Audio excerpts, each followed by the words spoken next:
Bonjour à tous, donc aujourd'hui je vais vous présenter brièvement mon premier guide qui va sortir sur le blog Instinct Voyageur début mai. Atypique, la méthode pour voyager zen et en sécurité. Donc vous l'aurez compris, ce guide va parler de la sécurité en voyage et donc il va se présenter sous la forme d'un e-book, d'un PDF de 200 pages avec son bonus. Donc atypique, j'espère que ce guide, cette méthode le sera. En tout cas, c'est le seul ouvrage à ma connaissance disponible en français sur ce thème. Alors cet ouvrage, ce livre électronique est composé de 3 grandes parties, connaissances, techniques et psychologie, car pour moi, selon moi, ce sont les 3 piliers de la sécurité pour le voyageur. Pourquoi? Eh bien tout d'abord, car la sécurité en voyage est avant tout une histoire de psychologie et de confiance en soi. Or, pour augmenter cette confiance en soi, pour avoir cette confiance en soi, vous avez besoin de certaines connaissances et de certaines techniques.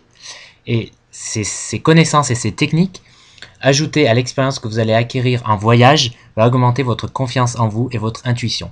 Bref, c'est un cercle vertueux en somme.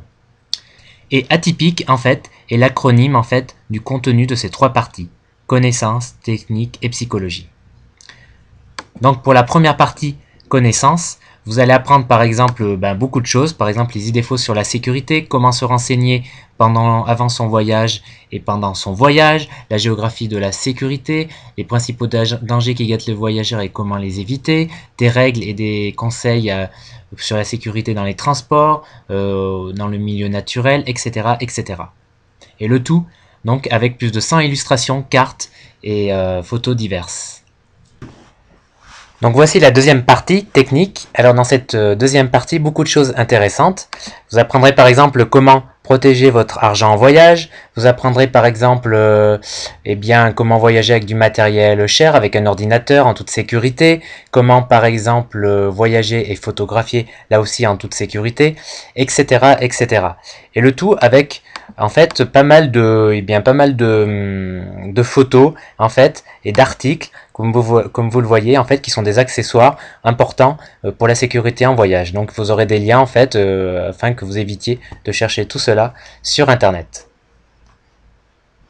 Un autre point important qui va être abordé dans cette deuxième partie, c'est tout ce qui est en fait la protection des données et comment surfer en fait en toute sécurité à l'étranger sur les réseaux, en utilisant les réseaux Wi-Fi, dans les cybercafés, etc.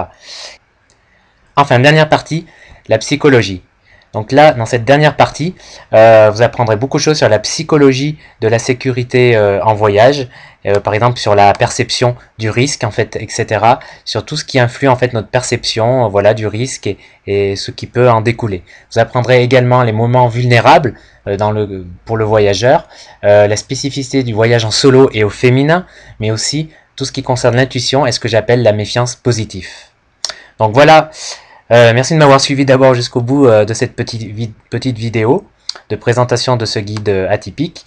Et donc, je vous donne rendez-vous sur le blog Instinct Voyageur début mai. Voilà, sur ce, je vous souhaite une bonne et une excellente journée. Au revoir.